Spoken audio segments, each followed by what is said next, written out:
My name is Dominique. Hi, and I'm Mairi, his wife, and this is our dog Luna. We have been in this house for about 11 years, and we are here. Well, the price dropped, so that really helped. And it has a southern exposure, and for us, that was really important. And we love it here. It's a nice neighborhood. The people are really wonderful, and we're in paradise. We're really fortunate and privileged to be able to be here. And I think one of the reasons why we have done the work that we've done here is because we're Quakers, and one of the tenets is stewardship. And so for us, this is really about stewardship for the earth. We're from Pennsylvania, and back east, we started with weatherization. And so when we moved here, that's one of the first things that we looked at. And when they were putting a new roof on, because we needed a new roof, we made sure that it was insulated well and that it was sealed well. We had to replace the windows here because they were single pane and obviously not up to fire code. And so we went with double pane windows and made sure that everything was well sealed around it. When we put the stucco up, we made sure also that it was sealed and insulated well. Unfortunately, my father died, but fortunately he left us a little bit of money, and so that was our first foray into solar, and we put up half of our back roof with solar panels.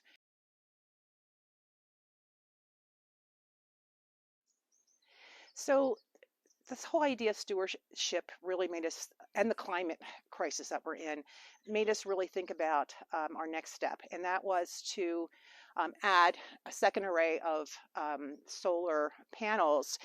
And because of the rolling shutoffs, we also decided to go with batteries. And we have 2 batteries here, and it takes care of everything in the house except for our heating and air conditioning, which is coming from here, our heat pump. And it's because we're insulated, we haven't had any problems with cold or heat. When we did this, and I have to give a shout out to Mark at Electrify Marin because he helped me, and they're wonderful. Any questions you have, he can answer them. He helped me especially with our panel because we had to upgrade the panel to be able to put all, to handle the load that we've got here. And it's kind of behind the screen to my left. So this is our charger, and I have a hybrid Honda, and we don't have to pay for transportation because we can charge here at home. Welcome to my washer and dryer shed. We have an electric washing machine, and we have a heat pump dryer, which is part of our whole house electrification program. It's great to have the dryer, but usually we just let the sun take care of drying the clothes. And we have our rack that can fold up and be stored pretty handily for that. Welcome to our heating shed. And we've got a heat pump hot water heater, which we were able to use because of the rebates from Electrify Marin. We also, in the back here, have an electric heater for the hot tub. And I took a class with Resilient Neighborhood, and I learned about this little device it recirculates the hot water.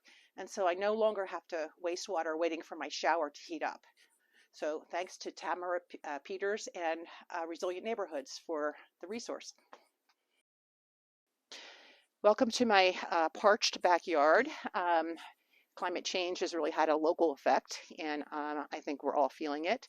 I'm part of a group called the Neighborhood Food Resilience Group with West Marin Climate Action.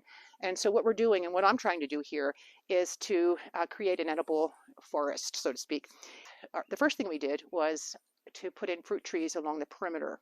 I have lemon trees, and it's become my means of barter in the neighborhood. Extra produce goes to the food bank. So one of our experiments is straw bale gardening, and you'll see a lot of straw bales in our raised beds. And we have the raised beds because we have gophers, and it's kind of like on the cartoons, you can see them just get the roots and pull your plants down. So this is another one of our ongoing projects, and it's our rainwater catchment system. And our plan is to collect the rain, or out here actually it's more fog drip, a lot of fog drip, so that we can capture it, save it, and then run it down to our vegetable garden. So this is our induction stove, and I got it because my aunt had one and she loved it, and I got a chance to cook on her stove and it worked fine. A lot of people are leery about getting an induction stove, but Thomas Keller cooks on one, and if it's good enough for Thomas Keller, it's good enough for me. This is our heat pump system, and the great thing about this is that it's zoned. So we have one in our bedroom, one in the study, and this one here that takes care of the main area. And we don't have to use it a lot because it really works well. It's really important that we do what we can personally to help reduce greenhouse gas emissions, and electrifying is a great first step for that. But we also need to be working towards structural changes. And I do that by working with local environmental groups. I'm a board member of the Environmental Action Committee of West Marin, and we do a lot of advocacy work there. Have fun with your new projects, and thanks for visiting my home.